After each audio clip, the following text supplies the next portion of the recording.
రేవంత్ ఏలుబడిలో అన్నదాతలు అరిగోస పడుతున్నారు. ఆరుగాలం కష్టపడి పండించిన పంటను కొనుగోలు చేసే నాథుడే లేడు. ఉమ్మడి ఆదిలాబాద్ జిల్లాలో కంది రైతులు బాధ అంతా ఇంత కాదు. పంట కొనుగోలు చేయాలని కోరితే సవాలక్ష కారణాలు చెబుతున్నారు. దాంతో రైతులు రేవంత్ సర్కారు తీరుపై తీవ్ర స్థాయిలో విమర్శలు గుప్పిస్తున్నారు.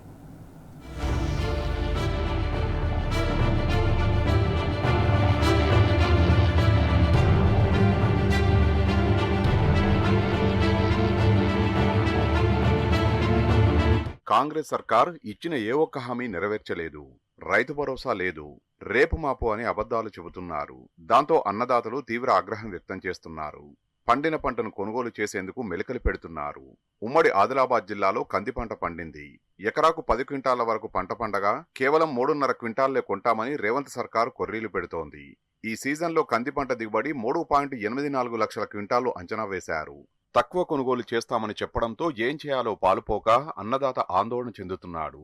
మద్దతు ధర విషయంలో రేవంత్ సర్కార్ మెరికలు పెడుతోంది.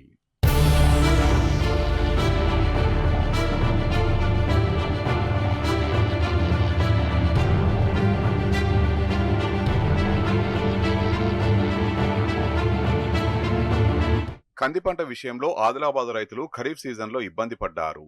రబీ సీజన్లో కూడా అలాంటి పరిస్థితి నెలకొంది. పంట కొనుగోలు విషయంలో ప్రభుత్వం అడ్డగోలు నిబంధనలు పెడుతోందని మండిపడ్డారు. ప్రభుత్వమే పంట కొనుగోలు చేయకుంటే తమ పరిస్థితి ఏంటని వాపోతున్నారు. ప్రైవేటు వ్యాపారులు కొనుగోలు చేయరు, ఒకవేళ చేసినా తక్కువ ధరకు అడుగుతున్నారని వాపోతున్నారు. పొరుగున ఉన్న మహారాష్ట్రకు తీసుకెళ్లి విక్రయించాల్సి వస్తోందని వివరించారు. దారి ఖర్చులు పోను ఏమీ మిగలడం లేదని అన్నదాతలు ఆందోళన చెందుతున్నారు.